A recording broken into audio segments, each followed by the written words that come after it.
Christian assembly Mohana के सारे विश्वासियों को बोकारो से आपके भाई दुलाल मंडल का सलाम। जय मसीह की, प्रेज द लॉर्ड।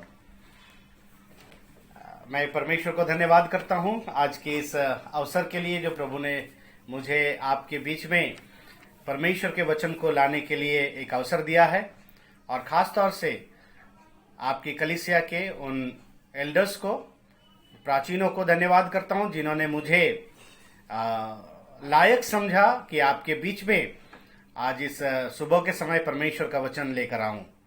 मैं एक प्रभु का छोटा दास हूं, जो मैं एक छोटे से जगह में प्रभु का सेवा करता हूं, कलीसिया का सेवा करता हूं, और आप लोगों के बीच में आज वचन का सेवकाई करने के लिए इस जूम के माध्यम से जो मुझे प्रेरणा मिली और परमेश्वर के आत्मा की अगुवाई मिली, उसके लिए मैं आपको बहुत बहुत धन्यवाद करता हूं और परमेश्वर को भी धन्यवाद करता हूं।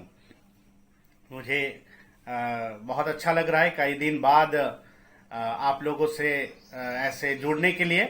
मुझे ऐसा लग रहा है कि मैं आज मेरे शहर में बोकारो में बैठ करके आपके मोहना असेंबली में मैं पहुंच गया, बैठा हूं, और ये मुझे बहुत ही आनंदित कर रहा है, प्रफुल्लित कर रहा है। मेरे मन में एक खुशी है। एक समय, एक दिन आप लोगों के साथ एक शाम की संगति में प्रभु ने लेकर गया था, और मैं उस संगति को भूल नहीं सकता हूं। उस पारिवारिक सभा में बैठ करके जो हम लोगों ने थोड़ी सी समय संगति किए, और इसलिए मैं प्रभु का भी धन्यवाद करता हूं। मैं विश्वास करता हूं कि आज इस सुबह के समय आप लोग सब फ्रेश हैं, अच्छे नींद सोए हैं, अच्छे ब्रेकफास्ट हुआ है, और मैंने भी अच्छा ब्रेकफास्ट किया है, और प्रभु ने मुझे इस समय आपके सामने एक स्वस्थ मस्तिष्क, स्वस्थ मन और स्वस्थ शरीर के साथ आत्मा के अगुवाई से बैठने के लिए मदद किया है। अगर मेरे आवाज में कोई गड़बड़ी हो, तकलीफ हो, तो आप मुझे थंब डाउन करके दिखा सकते हैं, जो लोग देख रहे हैं, वीडियो ऑन है जिनकी। और अगर कंटिन्यू है तो बीच बीच में ऐसे दिखा दीजिए, तो मुझे लगेगा कि आपको मेरे आवाज पहुंच रहा है। मेरे यहाँ पर अभी पावर कट हुआ, नहीं तो मैं दूसरे सिस्टम में मैं देख सकता था कि मेरा आवाज पहुंच रहा है कि नहीं। परमेश्वर के नाम के धन्यवाद हो। ज्यादा समय ना गवाते हुए आज के इस संदेश के और आगे बढ़ेंगे। पिछले दिनों में जब ब्रदर गोडे ने मुझे वचन के लिए निमंत्रण दिया, वो कहने के लिए एक अवसर दिया, फोन किया, मैंने हाँ किया और मैंने प्रभु से प्रार्थना करने लगा। कई बातें प्रभु ने मेरे मनों में देने लगे, कई बातें मेरे पास मेरे अध्ययन में आने लगा, और मैंने मेरे पत्नी से भी कहा कि ये बातें प्रभु मेरे मन में दे रहे हैं, लेकिन इनमें से भी मुझे प्रभु से प्रार्थना करना है कि प्रभु मेरे द्वारा क्या कहलाना चाहते हैं। और प्रभु ने फाइनली मुझे कई दिन पहले इस बात का पूरा सिक्योर कर दिया कि जिस बात को मुझे कहना है और मैं आज आपके बीच में कहूं।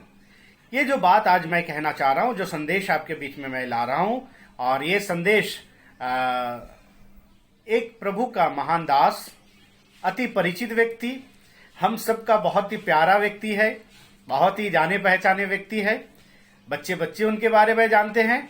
वो और कोई नहीं, हमारा जोशुआ भैया, बाइबल का जोशुआ भैया, मूसा का एक सेवक, जिन्होंने मूसा का मृत्यु के पश्चात परमेश्वर की दी हुई उस काम को, उस सेवकाई को उन्होंने आगे बढ़ाया। बहुत ही एक उम्दा उनका चरित्र है, बहुत ही उम्दा एक कार्य है। और योशुआ की किताब जब हम पढ़ते हैं, ये 24 अध्याय जब हम पढ़ते हैं, हमें बिल्कुल भी नहीं लगता है कि 24 अध्याय है। मैं पिछले दिनों में अध्ययन करते समय मैं यूं ही उन अध्यायों को पढ़कर गया, और मुझे लगा ही नहीं कि मैं इतना बड़ा एक किताब को इतना जल्दी मैं पढ़ लिया,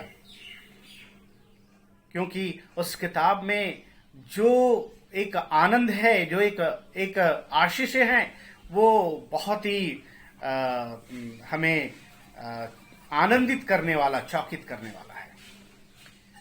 मैं इसलिए आज इस सुबह के समय आपके बीच में एक आयत का एक छोटा सा भाग पढ़ना चाहता हूं, और वही भाग है आज का संदेश का शीर्षक, टाइटल। मेरे साथ यहोशू की किताब उसकी 1 अध्याय और उसकी 8वीं आयत निकाले। यहोशू की किताब 1 अध्याय उसकी 8वीं आयत, वहां पर इस प्रकार लिखा हुआ है। उसकी अंतिम भाग में पढ़ेंगे, शुरू से नहीं, उसके बीच में से हिंदी में लिखा हुआ है, क्योंकि ऐसा ही करने से तेरा सब काम सफल होगा और तू प्रभावशाली होगा। ऐसा ही करने से तेरा सब काम सफल होगा और तू प्रभावशाली होगा। और अंग्रेजी में जो शब्द लिखा हुआ है सफल के बारे में, बहुत ही अच्छा और हम लोग बहुत यूज करने वाले, उसे इस्तेमाल करने वाला ऐसा शब्द है, that you may observe to do according to the all this written in it, for when you will make your way prosperous and then you will have good success. Good success है ना, तू सफल होगा, तू success हो जाएगा। मैं पहले यहोशू के बारे में कुछ बातों को बताना चाहता हूं। हालांकि आप लोग अच्छे तरह से यहोशू के बारे में जानते हैं, फिर भी मैं इस संदेश का एक पृष्ठभूमि के रूप से कहना चाहता हूं। यहोशू एक ऐसा व्यक्ति था जो बहुत ही नम्र और दीन था। यहोशू ने करीब 40 वर्ष मूसा का सेवा किया। वचन कहता है उसका सेवा करने वाला, हाथ धुलाने वाला व्यक्ति था। 40 साल। और ये यहोशू अपने जीवन काल में मूसा के साथ रह रह के करीब 40 लड़ाइयां उन्होंने लड़ी। अगर यहोशू की किताब उसकी 12वीं अध्याय पढ़ेंगे, वहां पर 2 भाग में उस अध्याय को बांटा गया है। पहले दिया गया है मूसा ने कितना लड़ाइयां लड़ी। मूसा के बारे में उस जंगल के सफर में कई गिने चुने कुछ लड़ाइयों को हम लोग देखते हैं। परंतु दूसरे भाग में जब हम पढ़ते हैं, यहोशू ने करीब 40 लोगों से लड़ाई लड़े। कितना बड़ा उनको लड़ाई लड़नी पड़ी। वो ना केवल एक हाथ धुलाने वाला, सेवा करने वाला व्यक्ति था, परंतु वो कौन था? वो एक लड़ाई करने वाला योद्धा था। वो कैप्टन था, आर्मी का कैप्टन था। और उसके द्वारा मूसा ने कई बड़े बड़े लड़ाइयों को उन्होंने जीत लिया। उसके बारे में परमेश्वर के वचन में यहोशू के बारे में क्या कहता है? व्यवस्था विवरण ड्यूट्रोनॉमी और उसका 34 अध्याय और उसकी 9वीं आयत में लिखता है, जब मूसा का देहांत हो गया, मूसा को परमेश्वर ने कब्र दे दिया, सारे इस्राएल शोक मना रहे हैं, और उस समय परमेश्वर यहोशू को वहां पर इंट्रोड्यूस कर रहे हैं, उनको मुलाकात करा रहे हैं, उनकी अगुवे करके, एक नेता करके उनको अगुवे कर रहे हैं, वहां पर इंट्रोड्यूस कर रहे हैं। लेकिन परमेश्वर ने क्यों उनको ऐसे अगुवा बनाया? एक हाथ धुलाने वाला व्यक्ति था, एक युद्ध करने वाला व्यक्ति था, है ना, एक लड़ाई लड़ने वाला व्यक्ति था। क्यों परमेश्वर ने उनको इस 6 लाख लोगों का, उससे भी अधिक लोगों का अगुवा बनने के लिए क्यों उनको चुना? 34 आयत उसका 9 आयत पढ़ेंगे। उनके इंट्रोडक्शन परमेश्वर के वचन देता है, और नून का पुत्र यहोशू बुद्धिमानी और आत्मा से परिपूर्ण था, क्योंकि मूसा ने अपने हाथ उस पर रखे थे, और इस्राएली उस आज्ञा के अनुसार जो यहोवा ने मूसा को दी थी उसकी मानते रहे। मूसा के बारे में, यहोशू के बारे में कहता है कि वो आत्मा से परिपूर्ण व्यक्ति था, और वो क्या करता था? वो बुद्धिमानी व्यक्ति था।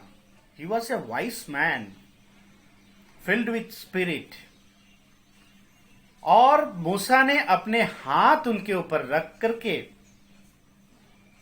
इन कामों के लिए उन्हें ठहराया था। मूसा जो परमेश्वर का दास था, जिसके बारे में लिखा हुआ है कि और मूसा के तुल्य, 10वीं आयत में कहता है, 34 का 10वीं व्यवस्था विवरण, और मूसा के तुल्य इस्राएल में ऐसा कोई नबी नहीं था। इवन यहोशू भी ऐसा व्यक्ति नहीं था, परंतु he was chosen bye Moses. वो मूसा के द्वारा चयन किया गया व्यक्ति था। परमेश्वर ने मूसा को ये एक स्वतंत्रता, एक अधिकार दे दिया था ताकि वो उनके अगुवे के रूप से, उनको आगे के एक अगुवे के रूप से उन्हें चुन ले। और जैसे ही हम लोग यहोशू की किताब में प्रवेश करते हैं, एक अध्याय में लिखा हुआ है, एक अध्याय के एक आयत में, यहोवा के दास मूसा की मृत्यु के बाद यहोवा ने उसके सेवक यहोशू जो नून का पुत्र था कहा। अब देखो, मूसा का मृत्यु होने के पश्चात उसका दास, उसका सेवक जो नून का पुत्र यहोशू था, और उनके साथ यहोवा बातें करने लगे। परमेश्वर हर वक्त बात करने वाला परमेश्वर है। He never stop to talk himself. वो कभी भी अपने आप को बात करने से रोक नहीं सकता है। अगर परमेश्वर बात ना करे, अगर परमेश्वर हमसे ना कहे, तो हम कभी भी उसकी आवाज नहीं सुन सकते हैं। आप और हम कितना भी सिर पटक ले, अगर परमेश्वर नहीं चाहे तो हम उनसे बातें नहीं कर सकते, उनकी आवाज नहीं सुन सकते हैं। इतने दिनों तक, 40 साल तक मूसा का सेवा किया, 40 साल तक इसराइलियों के लिए लड़ाई लड़ा, 40 साल तक उन्होंने बहुत काम किया, परंतु परमेश्वर ने उनसे बातें नहीं किया। लेकिन परमेश्वर यहोशू से तब बातें करने लगा जब मूसा का मृत्यु हो गया। और उसके बाद मूसा को यहोशू को परमेश्वर कहने लगा, तुझे क्या करना है, कैसे करना है, कैसे चलना है। ये एक अध्याय का 1 से लेकर 8 आयत तक पूरा इंस्ट्रक्शन परमेश्वर ने उनको दे दिया। और अंत में कहता है, तू सफल होगा, तू सफल होगा, और तू क्या होगा, और तू बहुत प्रभावशाली हो जाएगा, तू प्रॉस्पर करेगा, तू बहुत फलेगा फूलेगा। प्यारे विश्वासीगण, मेरा संदेश आज इस सफलता के बारे में है, प्रभावशाली होने के बारे में है। आज पूरे दुनिया, पूरा संसार, हर लोग, हर इंसान, हर व्यक्ति, चाहे वो जवान हो, चाहे वो बुजुर्ग हो, चाहे वो बच्चा हो, चाहे वो स्त्री हो, पुरुष हो, राजा हो, प्रजा हो, कोई भी हो, वो सफलता की ओर दौड़ना चाहता है, सफलता प्राप्त करना चाहता है। सफलता का परिभाषा इस संसार में कुछ अलग ही है। सफलता मतलब आपके पास इस संसार को दिखाने के लिए कुछ होना चाहिए, आपको संसार को कहने के लिए कुछ बुद्धि होना चाहिए, आपको संसार को दिखाने के लिए कुछ संपत्ति होना चाहिए, इस संसार में प्रतिष्ठित होने के लिए आपके पास अच्छी घर होना चाहिए, मकान होना चाहिए, गाड़ी होना चाहिए, बंगला होना चाहिए, आपके बाल बच्चे अच्छे शिक्षित और अच्छे पदाधिकारी होना जरूरी है। अगर ऐसा होता है तो आप एक सफल व्यक्ति कहलाएंगे। और इसी के पीछे आज सारा संसार घूम रहा है, इसी के पीछे आज सारा संसार दौड़ रहा है, और अपने सारा दांव, सारा पेंच, सारा बुद्धि, सब कुछ उसके पीछे लगा रहा है। मैं ये नहीं कहना चाहता हूं कि ये सफलता का एक छोर नहीं है। सफलता का एक एग्जाम्पल ये सब है, एक तरफ एक बातें है, एक विंग से ये है, लेकिन यही सफलता नहीं है। आज इस यहोशू के जीवन से हम देखेंगे सफलता क्या था। खास तौर से एक विश्वासी, एक मसीही, एक क्रिश्चियन अगुआ, मसीह की कलीसिया के अगुआ का जिंदगी में सफलता क्या मायना रखता है, सफलता कौन सी बात को कहता है। आज आप जानते होंगे, हम भी जानते हैं, आज कलीसियाओं में अगुओं का कमी नहीं है, बहुत अगुए हैं, अलग अलग दिशाओं से वो अगुवाई करते हैं। परमेश्वर वरदान देते हैं, टैलेंट्स देते हैं, और वे आगे बढ़ते हैं। लेकिन अक्सर कई कलीसियाओं में ऐसा होता है, जिस व्यक्ति को संसारिक रीति से सफल देखा जाता है, जिसके पास थोड़ा रखने के लिए, दिखाने के लिए कुछ हो, संपत्ति हो, थोड़ा वो सबके सामने जोर शब्दों से बातें करने वाला हो, उन लोगों को कलीसिया के अगुए में गिना जाता है और उनको अगुवाई दिया जाता है। अच्छी बात है, वो कलीसिया निर्णय लेते हैं, कलीसिया करते हैं, कलीसिया उसकी जिम्मेदारी है। लेकिन जो अगुवे बनते हैं, जो आगे चलाने वाले होते हैं, जो एक सेवक होते हैं, जो वड़ई होते हैं, जो प्राचीन होते हैं, उनकी जिम्मेदारी क्या है? वो किस प्रकार से अपने सफलता को दिखाएंगे?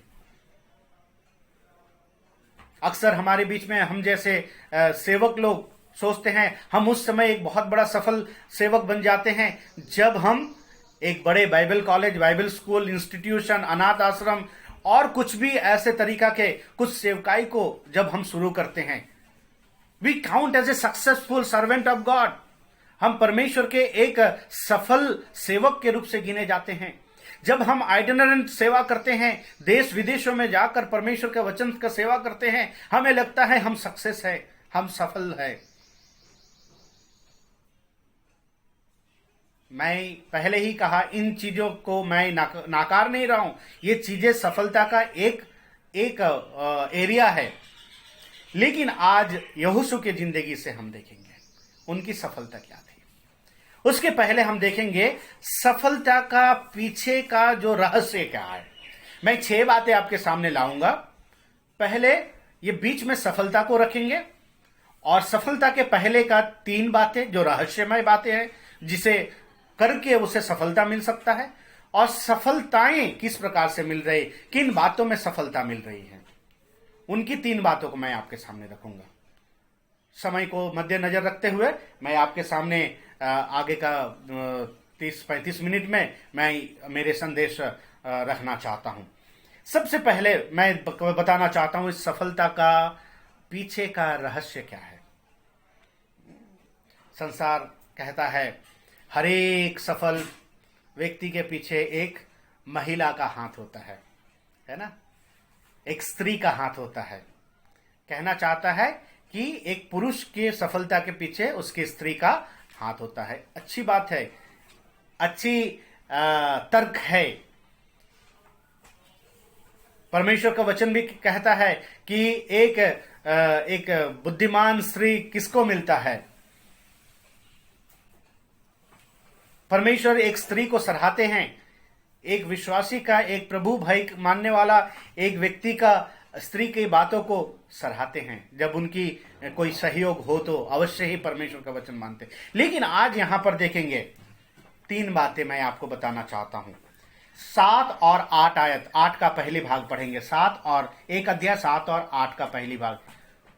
इतना हो कि तू हियाव बांधकर और बहुत दृढ़ होकर जो व्यवस्था मेरे दास मूसा ने दी है उन सब के अनुसार करने में चौकसी करना।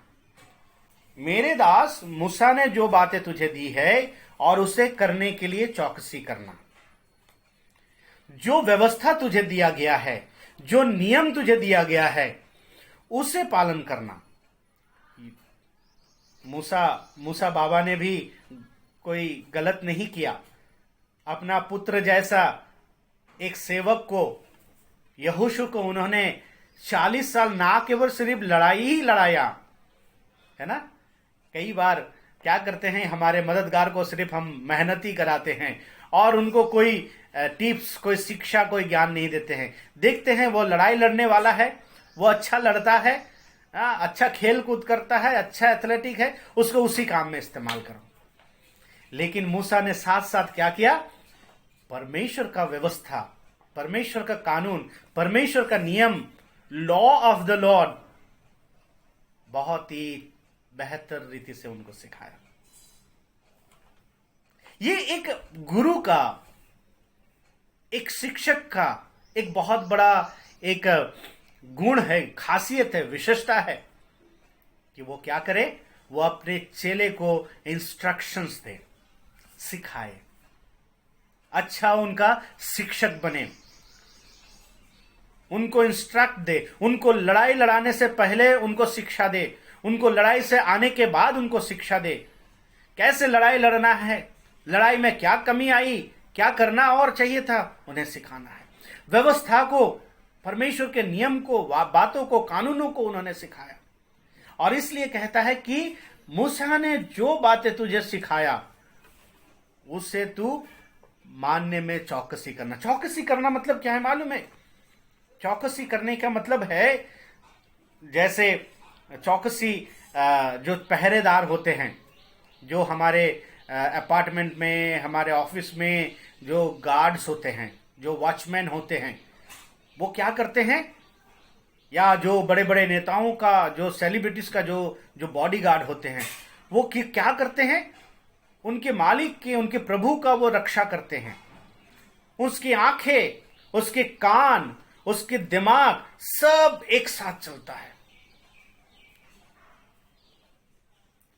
वो सुनने में तेज होता है, वो देखने में तेज होता है, वो सोचने में तेज होता है, और साथ ही साथ वो फिजिकली भी बहुत फिट होते हैं। आज हमारे देश के जो रक्षक लोग हैं, बट बॉर्डर के बारे में मैं नहीं कहता हूं और आर्मियों के बारे में नहीं कहता हूं, हमारे राज्य के जो चौकसी करने वाले हैं, मेरे से भी मोटे मोटे लोग होते हैं, बड़े बड़े पेट होते हैं। वो सुन सकते हैं अच्छे से, ठीक है, देख सकते हैं अच्छे से, लेकिन करना उनके लिए बड़ा मुश्किल है। बट आई डोंट थिंक कि यहोशू ऐसा व्यक्ति था, क्योंकि वो लड़ाई लड़ने वाला था, वो आर्मी था। और इसलिए उनको उस भाषा में सिखाया जाता है चौकसी करना।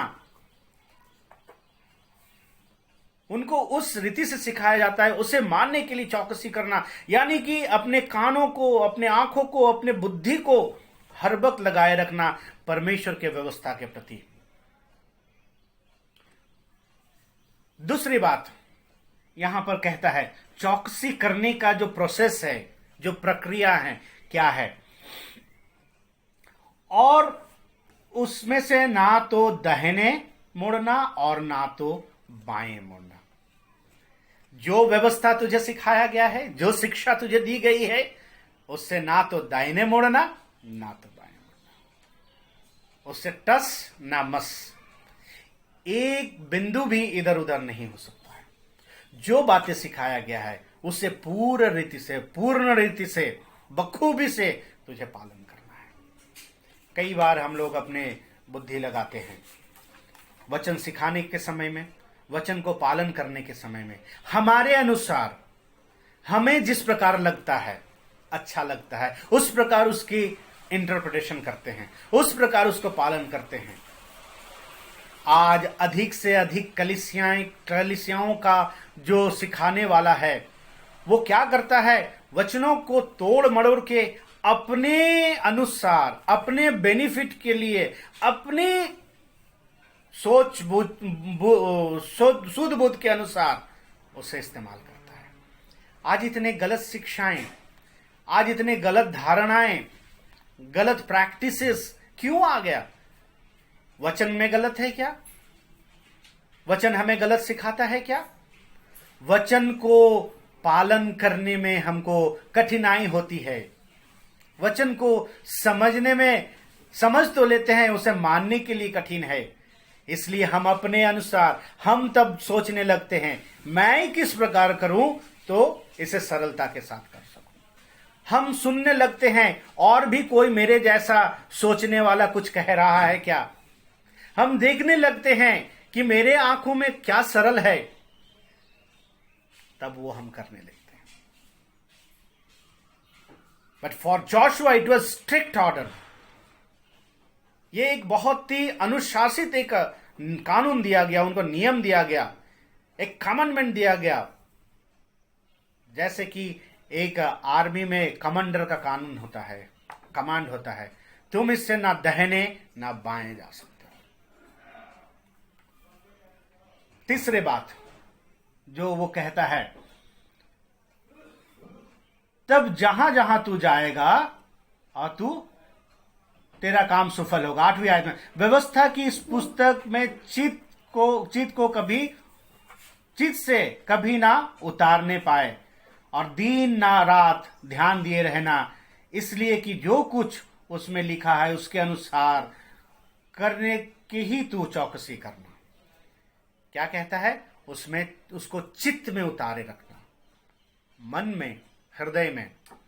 प्रेरित पौलुस कुलुस्सियों को कहता है इस वचन को अपने हृदय में अधिक से अधिक बसा लो, इसे रख लो, चित्त में रख लो। क्योंकि हम जानते हैं हमारा चित्त यानी कि हमारा मन, हमारे जो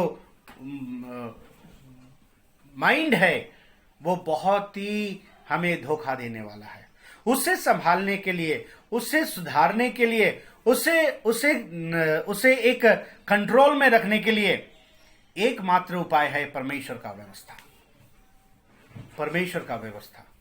और उसे पूरी रीति से अंदर में रखना। अंदर में रखने का मतलब क्या है?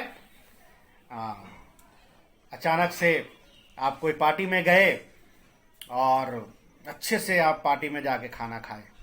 अक्सर आजकल पार्टी में बिरयानी मिलती है और बिरयानी में हर प्रकार का मसाला, गरम मसाला डाला जाता है। उसको खुशबू के लिए कई प्रकार के दूसरे दूसरे पदार्थ डाला जाता है।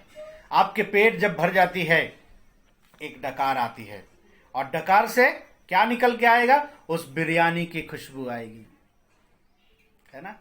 जो आपके अंदर में जाएगा उसी की डकार आएगी, उसी की खुशबू आएगी। अगर गलत डकार आता है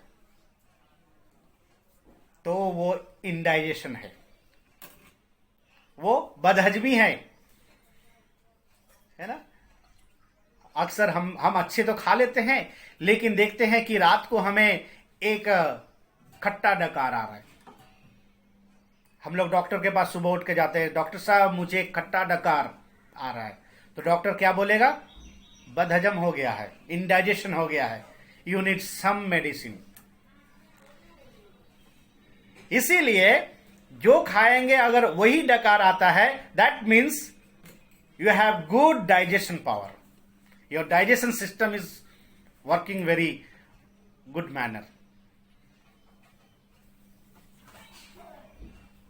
प्यारे मित्रों, परमेश्वर यहोशू को ये कहने से पहले कि तू सफल होगा, तू सक्सेस होगा, इससे पहले उनको बातें समझाएगी।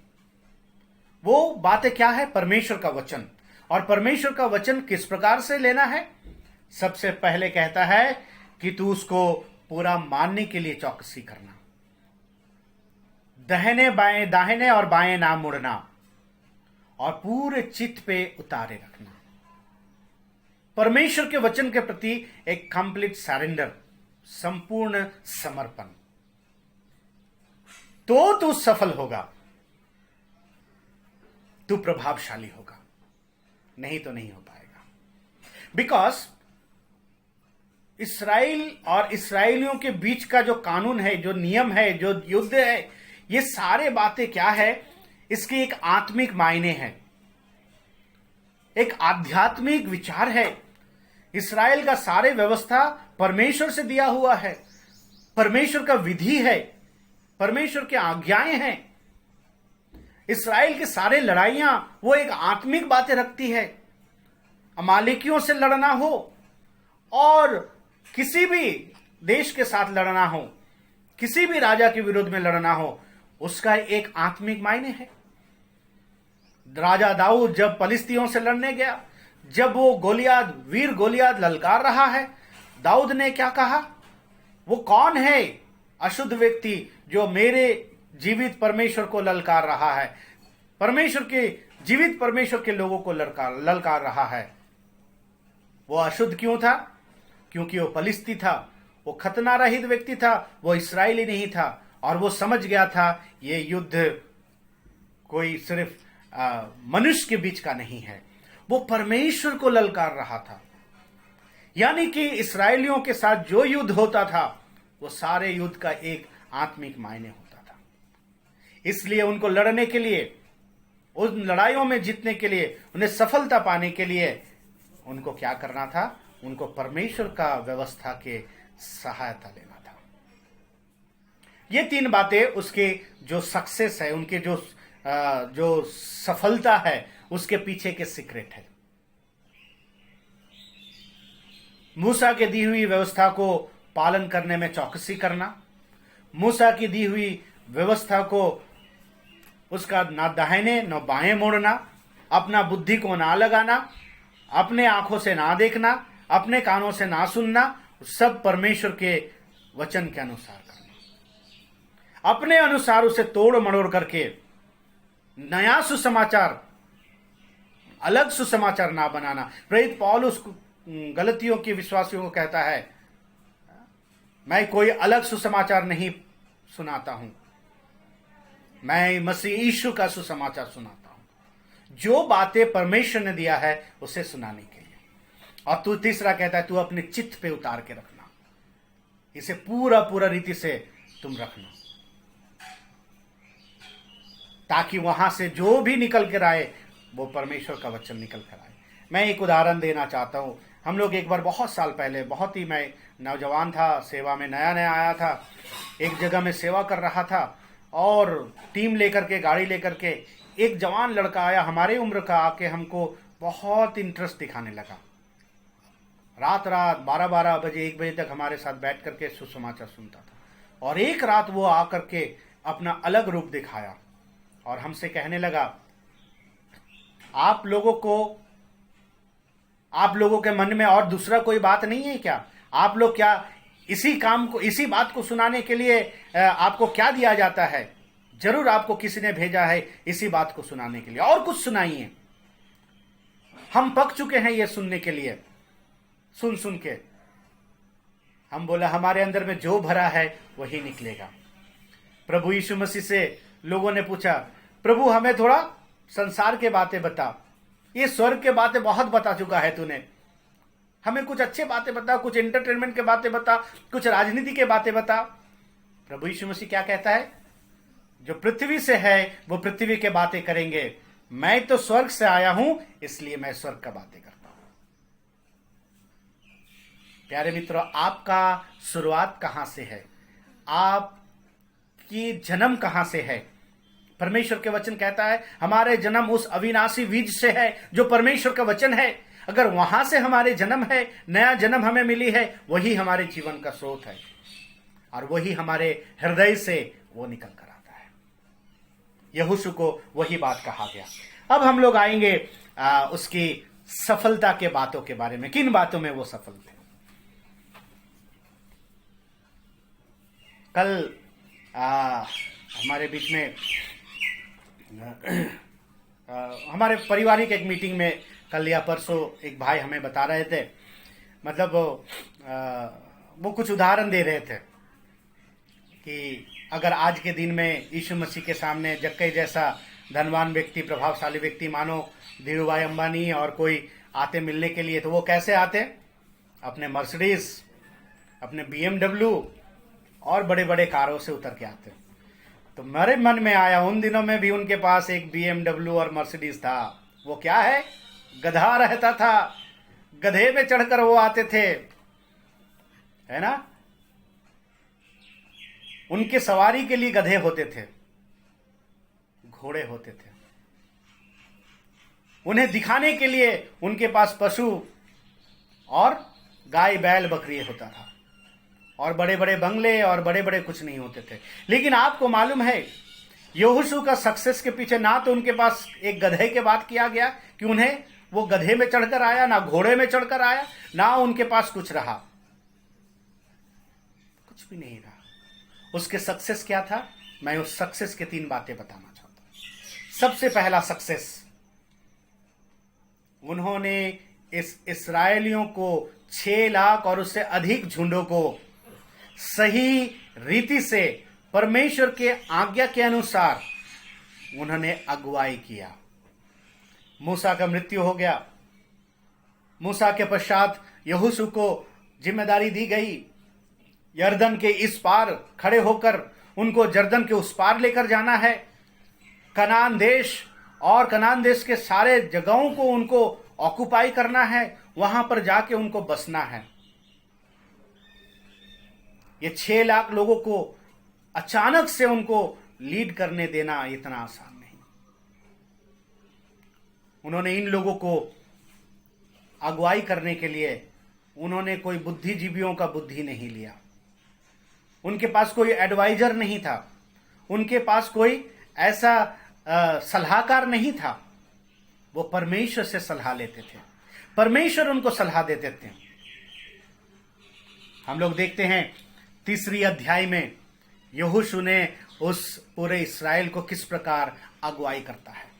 उस तरफ जाने के लिए, यर्दन पार करने के लिए, यर्दन के सामने खड़े होकर देखते हैं यर्दन नदी भरा हुआ है, भारी स्रोत है, लेकिन उन्होंने पूरे झुंड को यह निर्देश देता है, कल सुबह सब अपने आप को शुद्ध कर लेना, कल परमेश्वर तुम्हारे बीच में एक आश्चर्य कार्य दिखाएगा। आश्चर्य कार्य क्या है? दूसरे दिन सारे लोग अपने आप को शुद्ध करके, पवित्र करके खड़े हो गए और कहा कि ये यर्दन हमारे लिए क्या होगा, 2 भाग में बढ़ जाएगा। उन्होंने उसका एक प्रक्रिया बनाया, एक सिस्टम बनाया, किस प्रकार से चलना है। उन्होंने उन याजकों को क्या किया, उस परमेश्वर के तंबू, उस वाचा के संदूक को लेकर आगे जाने के लिए कहा। उन्होंने क्या किया, उन वाचा के संदूक और झुंडों में 200 गज का एक फैसला रख दिया, ताकि ये सारे लोग उस वाचा के संदूक को देखने पाए, उसकी नजर वाचा के संदूक में रहे, नजर इधर उधर ना जाए। उनको कहा गया उस वाचा के संदूक को देखने के लिए। बड़े भीड़ में अगर हम एकदम नजदीकी में रहेंगे तो सामने क्या है हमें कुछ पता नहीं चलेगा और उससे भटक सकते हैं, झुंड भटक सकता है, वो इधर उधर जा सकता है, डिट्रैक्ट हो सकता है। लेकिन उन्होंने एक ट्रैक बनाया, एक नियम बनाया, उस संदूक से हमारे जो फैसले 200 गज का होना जरूरी है, ताकि हमारे नजर उस पर टिके रहे, हम देख पाए। वो एक तराई है, एक वैली है, नीचे की ओर नदी है, और वहां देखकर उसी हिसाब से हम चल सके। और क्या कहा, वो पहले पैर रखेंगे पानी में जो वाचा के संदूक लेकर है। साथ ही साथ 12 गोत्र से 12 प्राचीनों को लेकर के, 12 अगुओं को लेकर के उन्होंने क्या किया, उन्होंने उस पानी में पैर रखा। और जैसे ही पानी में पैर रखा, लिखा है कि वो पानी एक तरफ सूख गया और एक तरफ वो खड़ा हो गया। उन्हें सुकून के साथ, शांति के साथ उन्होंने लेकर गया। ये जो उनका लीडिंग था, उनका अगुवाई करने का जो सिस्टम था, ये अपने बुद्धि के अनुसार नहीं था। इसलिए परमेश्वर ने उनसे कहा कि तू उन बातों से जो मूसा ने सिखाया है, उनसे बिल्कुल दाहिने और बाएं मत जाना। उन्होंने क्या किया, उन्होंने जैसा परमेश्वर ने कहा इस्राएलियों को वैसे ही उन्होंने किया। एक बहुत ही सुचारू ढंग से अगुवाई किया, लीडिंग किया। The success of Joshua was leading the Israel in proper way. सही दिशा में, सही रीति से उनको अगुवाई करना, लीड करना, ये कोई छोटे मोटे बात नहीं है। आज हमारे कलीसियाओं में, हमारे झुंड में कितने लोग रहते हैं कलीसिया में। आजकल की हमारे ब्रदर कलीसिया के जो शुरुआत होती है 5 लोगों से होती है, 10 लोग होते हैं, 20 लोग होते हैं, 50 लोग हो गया तो बहुत बड़ी कलीसिया कहा जाता है ना। और इन 50 लोगों को लेकर चलना बड़ा मुश्किल है, क्योंकि अक्सर ये 50 लोग क्या करते हैं मालूम है, ये अगुवे के ऊपर दृष्टि रखते हैं। उनको सिखाया जाता है मेरे और दृष्टि करो, मुझे देखो। प्रेरित पौलुस ने कहा कि मुझे देखो, इट वॉज एक्सक्लूसिव, वो अलग था। प्रेरित पौलुस था। हम भी अक्सर करते हैं, हमें उदाहरण बनना है, लेकिन we ask people to see us. हम हमारे और देखने के लिए कहते हैं। We forget to ask them to see God.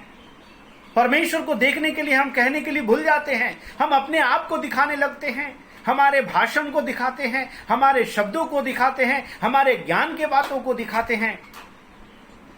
हम अपने से लीड करना शुरू करते हैं, अपने हिसाब से उसे अगुवाई करते हैं। अगर योशु ऐसा काम करता तो इन 6 लाख या उससे अधिक लोगों को कभी यर्दन में पार नहीं कर पा सकता।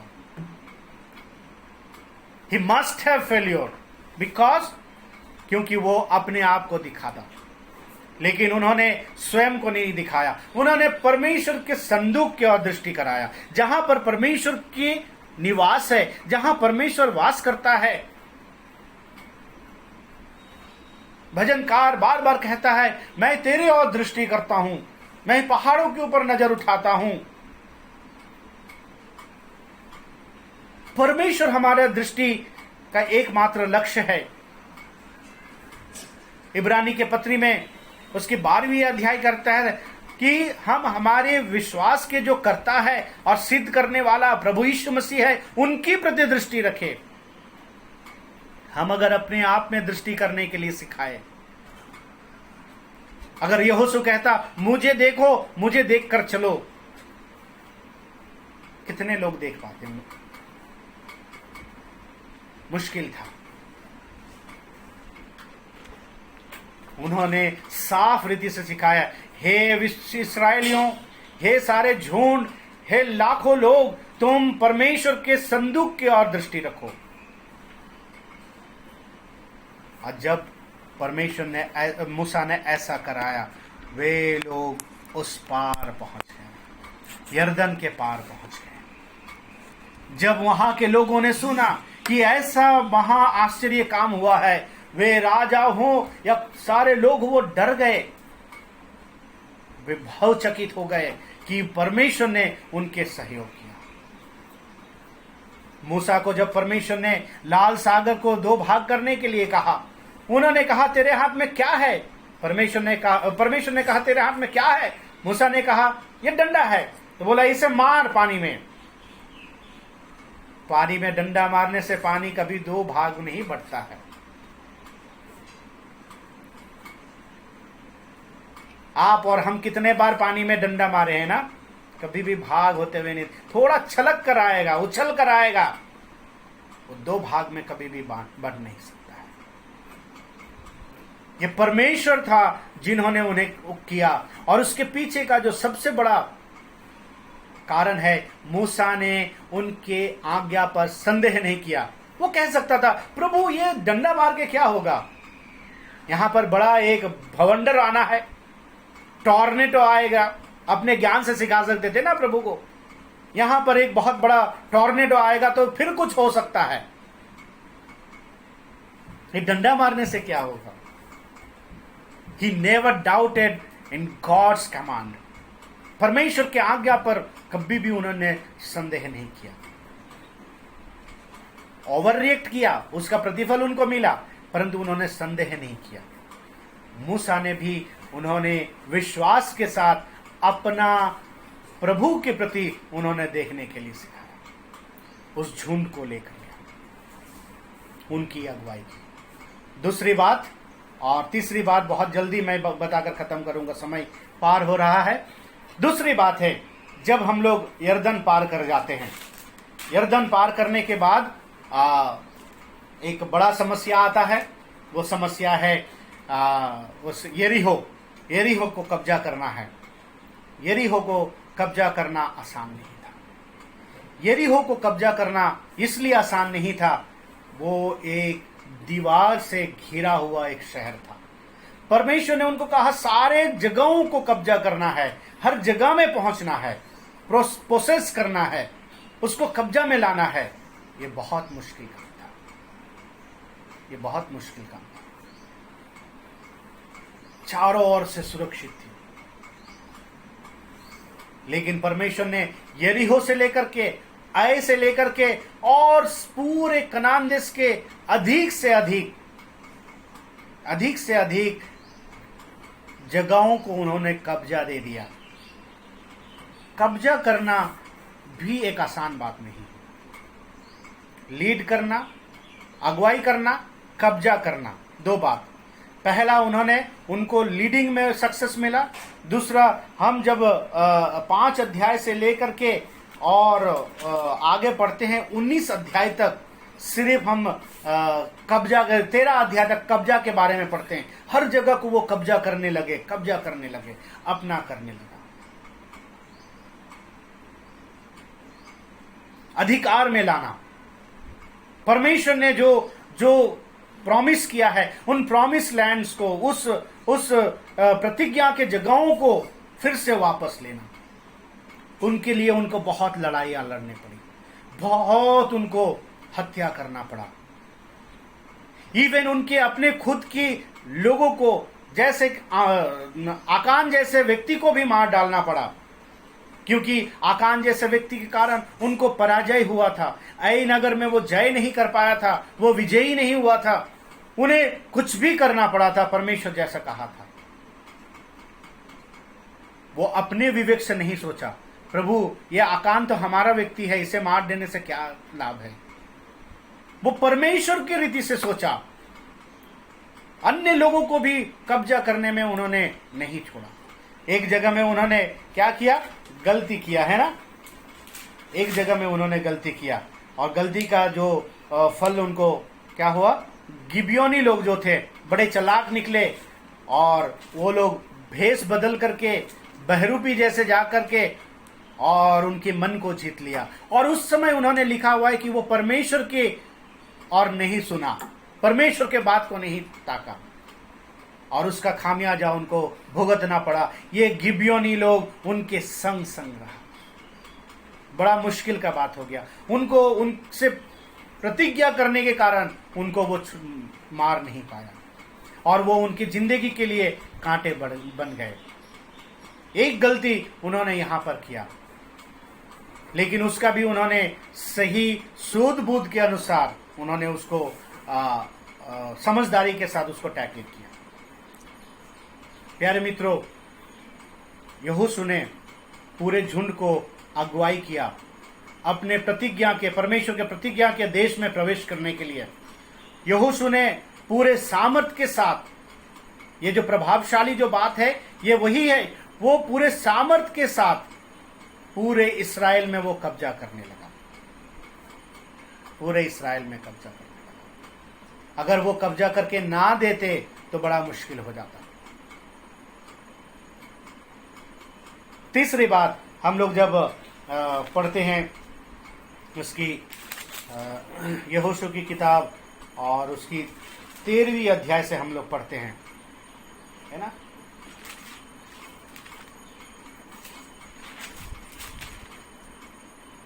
तेरहवीं अध्याय से लेकर 19 अध्याय तक, बहुत बड़ा अध्याय है। वो जमीनों को, स्थानों को बंटवारा करना, यह और एक मुश्किल की बात है। बंटवारा करना, एक एक इलाका को देने के लिए बड़ा मुश्किल है, बड़ा समस्या आएगा, है ना। अब्राहम के सामने भी एक समय ऐसा आया था जब उसके भतीजा लूत को और उसको अलग होना था, बंटवारा होना था, लेकिन वहां पर सिर्फ 2 लोग थे। अब्राहम बुद्धिमान व्यक्ति थे, परमेश्वर से भय मानने वाले थे, इसलिए उन्होंने लूत से कहा कि तू देख, तेरे सामने पूरा जमीन पड़ा हुआ है, तुझे जो चाहे तू ले ले, तू चाहे पूरब के स्थान ले ले या पश्चिम के स्थान ले ले। उनको कोई समस्या नहीं था। लेकिन आज यहां पर 6 लाख लोगों का, 12 गोत्रों का उनको बंटवारा करना है, और उनको सही सही जगह में, जहां परमेश्वर उनको कहता है, उन जगह में उनको ठहराना है। बंटवारे में बड़ा मुश्किल है। अगर एक माँ का पेट का 2 भाई है और एक छोटा सा टुकड़ा जमीन है, उसका बंटवारा लेके बहुत कुछ हो जाता है। प्यारे मित्रों, विश्वासी हो और अविश्वासी हो, आज विश्वासी में भी ये समस्या है। जमीन का बंटवारा हो तो बड़ा समस्या है कि नहीं। जमीन किसका है? बाप दादों का है, और उन बाप दादों का जमीन का बंटवारा लेकर लड़ाई है। सबको बराबर चाहिए और सारे फैसिलिटीज चाहिए। मेरे दरवाजे के सामने से भी सड़क जाना चाहिए, उनके दरवाजे के सामने से भी सड़क जाना चाहिए। मेरे दरवाजे में भी नल का कनेक्शन होना चाहिए, उनके दरवाजे में भी नल का कनेक्शन होना चाहिए। कोई किसी का मुंह नहीं देखेगा, कोई किसी का मुंह नहीं देखेगा, सबके लिए बराबर होना चाहिए। बड़ा मुश्किल है। इसके लिए फिर कहां जाते हैं? दूसरों के पास जाते हैं, पंचायत में जाते हैं, म्युनिसिपैलिटी में जाते हैं, कोर्ट में जाते हैं, सालों साल उसी में फंसे रहते हैं। जमीन का बंटवारा, it was so hard for Joshua. 12 गोत्र को सही सही जगह में बैठा। पूरे 19 इतने अध्यायों को, 13 अध्याय से 19 अध्याय तक आप पढ़ेंगे, जमीन का बंटवारा कर रहे हैं, जमीन का बंटवारा कर रहे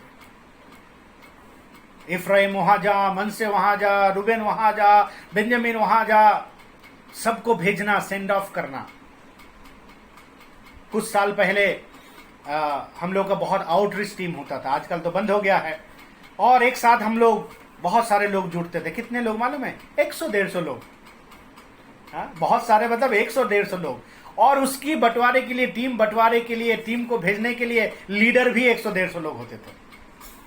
जितना डेलीगेट्स होते थे, जितना कार्यकर्ता होते थे, उतना लीडर भी होते थे। और सबको क्या चाहिए? किधर भेजेगा? कौन कौन से सुसमाचार प्रचारक के पास जाएंगे मदद करने? कौन से इलाके में जाएंगे?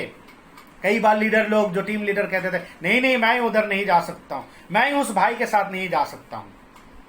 ओ, फिर से तैयारी, दिमाग खराब। 100 लोगों को 10 टीम में बांटना इतना मुश्किल है। 6 लाख लोगों को 12 टीम में बांटना कितना मुश्किल बात है। प्यारे मित्रों, ये समस्या आज भी है। लेकिन यहोशू का यही एक बड़ा सक्सेस था कि उन्होंने जैसा कहा, इस्राएलियों ने एक सवाल नहीं कर पाया, एक शब्द नहीं कर पाया। किसी ने पूछ नहीं पाया कि मुझे पश्चिम क्यों भेजा यर्दन का, किसी ने नहीं कह पाया मुझे पूरब क्यों भेजा, किसी ने नहीं कह पाया मुझे पहाड़ी क्यों दिया, किसी ने नहीं कह पाया मुझे तराई क्यों दिया। अगर यहोशू उन पिछले 3 काम को नहीं किया होता, परमेश्वर के वचन को मानने के लिए चौकसी, परमेश्वर के वचन को वो पूरी रीति से उसका ना दाहिना ना बायां होकर मानने का चौकसी, तीसरा चित्त पर अगर ना लगाया रहता तो आज ये काम नहीं करता। क्योंकि ये इस्राएली बड़े कठोर लोग थे। हो सकता है पुराने लोग मर चुके हैं, लेकिन नए लोगों के अंदर में भी पाप का विचार है, पाप का विचार है, वही स्वभाव है, रिविलियस है। बाद में हम देख पाते हैं। लेकिन इनके सामने क्यों शांत है? इनके सामने इसलिए शांत है क्योंकि वो परमेश्वर के ओर से एक सक्सेस पाया हुआ व्यक्ति है, परमेश्वर के ओर से अगुवाई पाया हुआ, उनके वचन के अनुसार करने वाला। प्यारे मित्रों, यही हमारे जीवन का सबसे बड़ा एक चैलेंज है, सबसे बड़ा एक बात है। आज हम कलीसिया में अगुवे लोग हैं। मैं अब आप इसके संदेश के समापन में आ रहा हूं। जैसे गोडे ब्रदर ने बताया कि थोड़ा समय ले सकते हैं, मैं थोड़ा समय आपसे मांग लेता हूं इस संदेश के अंत में। प्यारे मित्रों, आज हम लोग सारे लोग लीडर हैं, लीड कर रहे हैं। सब कोई लीडर बनना चाहता है, सब कोई अगुवे बनना चाहता है। आप में से कोई है, हम में से कोई है जो बोलेगा मैं अगुवा नहीं बनना चाहता हूं? गुड, अच्छी बात है। प्रेरित पौलुस कहता है अगर कोई एक अगुवा बनना चाहता है तो वो अच्छी बात है, कोई खराब बात नहीं है। लेकिन कैसे बनना चाहते हैं, क्यों बनना चाहते हैं? यहोशू ने कभी नहीं कहा था मुझे अगुवा बनाओ, I am eligible to be an leader, कभी नहीं कहा। वो एक हाथ धुलाने वाला व्यक्ति था और समय समय में जाके युद्ध करने वाला व्यक्ति था। लेकिन परमेश्वर ने उनके अंदर में एक शुद्ध बुद्ध का आत्मा दिया, परमेश्वर ने उसे बुद्धिमानी बनाया और उसे चुन लिया। आज कलीसिया में क्या है? हम अपने से अगुवा बनना चाहते हैं, हम सक्सेस होना चाहते हैं एक अच्छा अगुवाई करके। अच्छी बात है, अगर आप कर सकते हैं इसे बेस्ट, वंडरफुल। ये गिफ्ट है, वरदान है, परमेश्वर की ओर से है। लेकिन हम कई बार इस प्रकार अगुवाई करते समय अपने बुद्धि, अपने दृष्टि, अपने विचार को हम लगाते हैं, अपने विचारों को लगाते हैं। प्रभु से नहीं मांगते हैं, प्रभु का नहीं सुनते हैं, इसलिए बीच में जाके अटक जाते हैं, समस्या में पड़ जाते हैं। दूसरी बात है कि हम क्या करते हैं, हम तो उस जगह को ले लेते हैं, प्राप्त कर लेते हैं, लेकिन उसका सही इस्तेमाल नहीं कर पाते। मैं जो एक बात कहना भूल गया, वो यर्दन पार हो के जब उन्होंने कनान देश में प्रवेश कर दिया, सबसे पहले उन लोगों ने क्या किया? सबसे पहले उन लोगों ने वहां पर जाके, ये 40 साल उन लोगों ने फसह का पर्व नहीं मना पाया था जंगल में, वो फसह का पर्व उन लोगों ने पालन किया। उन लोगों ने फसह का पर्व माना, परमेश्वर की आराधना किया, परमेश्वर के लिए उन लोगों ने भेंट चढ़ाई, परमेश्वर के लिए वेदी बनाई और फसह का पर्व को उन लोगों ने पालन किया। 40 साल पहले मिस्र से निकलते समय उन लोगों ने फसह का पर्व पालन किया था, ये 40 साल उन लोगों ने नहीं किया, लेकिन जैसे उन लोग प्रवेश किया और वो वही किया। प्यारे मित्रों, हम लोग ठीक है अपने जगह को, स्थानों को ले लेते हैं, कलीसिया में आ जाते हैं, अच्छे अच्छे जगह, अच्छा पोस्ट, हमें अधिकार मिल जाता है, आके हम क्या करते हैं? आते ही हम अपने बुद्धि शुरू करते हैं, अपना ज्ञान शुरू करते हैं, परमेश्वर को धन्यवाद देना, परमेश्वर को आराधना करना हम भूल जाते हैं, हम अपने आप को दिखाने को शुरू करते हैं। लेकिन ये लोग, यहोशू ने सबको इकट्ठा किया और परमेश्वर के सामने भेंट चढ़ाई, परमेश्वर की आराधना। तीसरी बात, उन्होंने सबको जगह को दे दिया, सही सही जगह में उनको एलोकेशन दे दिया, उनको डिस्ट्रीब्यूशन कर दिया। इस बात में मैं कुछ कहना चाहता हूं। आज कलीसिया में समस्या क्या है? हालांकि एक कलीसिया में 4-5 प्राचीन रहते हैं, बड़ी कलीसिया तो हो तो वहां पर और भी डीकन्स होते हैं, जवानों के लीडर होते हैं, लेकिन फिर भी एक या दो ही व्यक्ति सब कुछ करता है, एक या दो ही व्यक्ति सब कुछ करता है, उनकी आज्ञा के अनुसार बिना कुछ भी नहीं होगा। और सबसे बड़ा समस्या क्या है? 2 काम कभी नहीं छोड़ेंगे। संडे का जो थैली है वो अपने साइड में दबाएंगे और जाएंगे, जिसके पास वो रहता है सबसे अधिकारीवाद व्यक्ति है, और जो रविवार को रोटी तोड़ने खड़े होते हैं वो सबसे बड़ा ताकतवर होते हैं। वो कभी भी उस जगह को बांटना नहीं चाहते हैं, वो कभी भी कामों को बांटना नहीं चाहते हैं, वो लोगों को एनकरेज करना नहीं चाहते हैं, वो सारे चीजों को वन मैन मिनिस्ट्री करना चाहते हैं। कुछ दिन पहले मेरे कलीसिया के एक जवान से बात हो रहा था, वो कोई टीवी प्रोग्राम में आने वाला एक प्रचारक के बारे में कह रहा था कि ब्रदर अंकल, क्या हम लोग ऐसे प्रचारक को नहीं बुला सकते? वो नया कन्वर्ट है, जवान बच्चा है। मैंने बोला वो अच्छा प्रचार करता है, लेकिन उनके अंदर में वन मैन मिनिस्ट्री है। बोला हाँ, ये तो बात सही है, शुरू से लेकर प्रारंभ की प्रार्थना से लेकर अंत का प्रार्थना वही करते जाएगा, वो किसी को देगा नहीं। कलीसिया वन मैन मिनिस्ट्री का नहीं है। हम लोग कई बार सोचते हैं कि यहोशू ने किसी को लीडर नहीं बनाया, हाँ उसने बहुत बड़ा गलती कर दिया। नहीं, परमेश्वर ने उनको आज्ञा नहीं दिया। परमेश्वर ने सारे इस्राएलियों में से लीडर को खड़ा करना चाहा, हर एक गोत्र से लोगों को खड़ा करना चाहा। अगर आप न्यायों की किताब पढ़ेंगे, न्यायों की किताब में देखेंगे करीब करीब सारे गोत्र में से न्यायों को खड़ा किया परमेश्वर ने, न्यायों को वहां पर सेवा करने के लिए खड़ा किया, न्याय करने के लिए खड़ा किया। उनको उस राज्य में प्रवेश कराने के बाद वन मैन मिनिस्ट्री नहीं था, सबके लिए जिम्मेदारी दी गई थी, बारी बारी से उनको दिया गया था। कलीसिया में आज हमारे पास ऐसा नहीं है, एक व्यक्ति का अनुशासन नहीं है। कलीसिया में हर व्यक्ति को कुछ ना कुछ वरदान दिया गया है, आप उनको पहचाने, उनके अनुसार जिम्मेदारियों को बांटे। अपने सर पे सब ना रखे, अपने सर में ना सब। एक बार मेरे एक इवांजलिस्ट, मेरे संडे स्कूल टीचर से बात हो रहा था, वो बोला मैं कहां करूं, मेरा बहुत बहुत तकलीफ होता है। मैं बोला भैया इसलिए होता है कि सब जिम्मेदारी आपने रखा है, आप चिट्ठी लिख के देंगे, आप वो टाइप कराएंगे, आप सील लगाएंगे, आप करेंगे, होगा। आप जवानों को दे, नए लोगों को दे, बांटे, ऐसे लोगों को, विश्वास योग्य लोगों को ढूंढ ले। एक ही जगह में कब्जा करके हम ना रखें। परमेश्वर इसलिए और एक व्यक्ति को वहां पर नेता नहीं बनाया, एक वंश को नेता नहीं बनाया। सारे वंशों से परमेश्वर ने अलग अलग समय में अलग अलग एक जजेस को, एक न्यायियों को खड़ा किया। करीब 17 न्यायों की किताब पढ़ेंगे, करीब 17 न्यायी लोग थे। करीब करीब सारे गोत्र में से परमेश्वर ने इस्तेमाल किया। परमेश्वर कलीसिया के सबको इस्तेमाल करना चाहते। अलग अलग दिशाएं हैं, अलग अलग जिम्मेदारियां हैं उसको करने के लिए।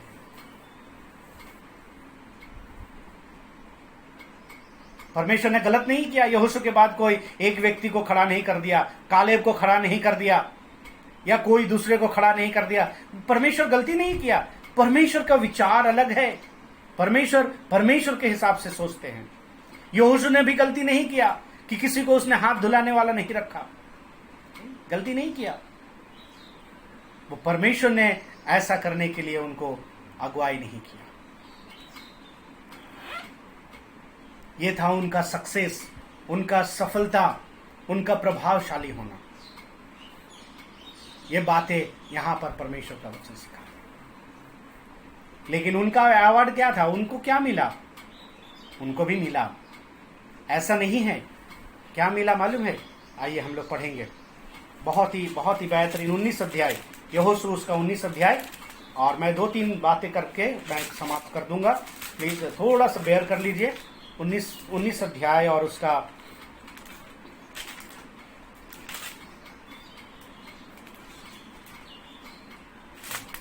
यहोशू, सॉरी नहीं,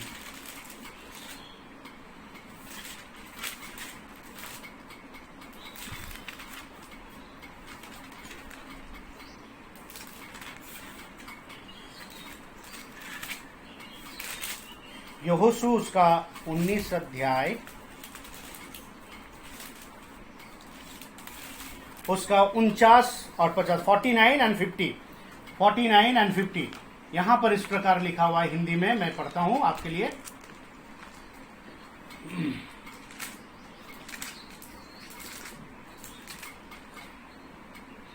तब देश का बांटा जाना सिवानों के अनुसार निपट गया। क्या हो गया? पूरा सब कुछ डिवाइड करना हो गया। सब अपने अपने बॉर्डर लाइन में अनुसार सबको दे दिया। तब इस्राएलियों ने नून का पुत्र यहोशू को भी अपने बीच में एक भाग दिया। क्या था? It was the reward of Joshua. उनके बीच में 12 गोत्र के बीच में इस्राएलियों ने एक जगह दिया, उनको अलग से जगह दिया। उनके वंशों के साथ उनको नहीं रख दिया, पूरे इस्राएल मिलकर उनको एक स्थान दिया। उनको बड़ा कुछ नहीं मिला, लेकिन इस्राएलियों ने उनका आदर किया। क्यों आदर किया? उनको सही सलामत लीड करके लेकर आया, उनको उस देश को अधिकार करने के लिए मदद किया, उनको सही सही रीति से सब कुछ बांट दिया। उन्होंने अपने लिए पहले कुछ नहीं रखा। आप और हम क्या करेंगे? सबसे पहले अपना चीज रखेंगे, नजर में रखेंगे। किसी को वो चीज बांटने नहीं देंगे, देने नहीं देंगे। इवन कब्र का जो जमीन भी है, बीच में हम अपने जमीन को रख लेंगे, है ना। मैं एक सेवक हूं, मेरे कलीसिया का कवर का जमीन है, तो मैं उस जगह को कभी भी किसी के नाम से अलॉट करने नहीं देंगे। मैं मरूंगा तो वो बीच में गाड़ा जाना चाहिए। यहोशू ने ऐसा नहीं किया। ही टुक नथिंग, उसने कुछ भी नहीं लिया। इस्राएलियों ने देखा हमारा लीडर कुछ नहीं लिया, हम उनको देंगे। उन्होंने अपने बीच में एक स्थान दिया। प्यारे मित्रों, मैं कलीसिया के सारे विश्वासियों से भी ये कहना चाहता हूं, जो आपको अगुवाई करता है। परमेश्वर का वचन कहता है, इब्रानी के पत्री उसकी 13वीं अध्याय और उसकी 2 आयत और 7 आयत। इब्रानी के पत्री 13 अध्याय 2 आयत और 7 आयत। प्लीज अगर खोल सकते हैं तो अच्छा है, नहीं तो मैं आपके लिए पढ़ देता हूं। 7 आयत और 17 आयत। 7 में लिखा हुआ है, जो तुम्हारे अगुवे थे और जिन्होंने तुम्हें परमेश्वर का वचन सुनाया है उन्हें स्मरण रखो और ध्यान से उनकी चाल चलन को अंत देखकर उसकी विश्वास का अनुकरण करो। उनको क्या करो? उनको स्मरण करो। रिमेंबर देम, उनको याद करो। क्या याद करेंगे? उनके कामों को याद करो। Honour them. If you are remembering the servant of the Lord who taught you the word of God, it will be honor for them. 17 आयत में क्या कहता है? अपने अगुओं को मानो। ओबे द लीडर्स, उनके आज्ञाकारी बनो, उनके बातों को मानो। गलतियों के पत्री 6:6 में क्या कहता है? जो तुम्हें वचन सिखाया उन्हें सारे अच्छे चीजों का भागीदार बनाओ। उनको भी यूं मत छोड़ दो, है ना। हम साधारण विश्वासियों का हर वक्त एक्सपेक्टेशन रहता है वे जो प्राचीन है, अगुवे है, सेवक है, वो हमारे देखभाल करे। अरे वो तो हमको बुलाता नहीं है, वो तो हमारे देखभाल नहीं करते। Sometime you go and see them, कभी कभी उनको देखो, उनकी भार उठाओ, उनके साथ खड़े हो। प्यारे मित्रों, यहोशू के लिए यही रिवार्ड था कि उनको इस्राएली लोग मिल करके एक जगह चुन करके दिया। प्रभु का नाम का धन्यवाद हो। प्यारे मित्रों, आज यही है हमारे जिंदगी का सक्सेस, मसीही जीवन का सक्सेस, क्रिश्चियन सक्सेस, अगुओं का सक्सेस। आइए हम यहोशू को इस रीति से देखें और हम उनसे कुछ बातों को सीखें। परमेश्वर हमें आशीष दे, परमेश्वर के नाम की महिमा हो। फिर से मोना कलीसिया को हम बहुत बहुत धन्यवाद करते हैं ये समय देने के लिए। प्रभु के नाम की महिमा।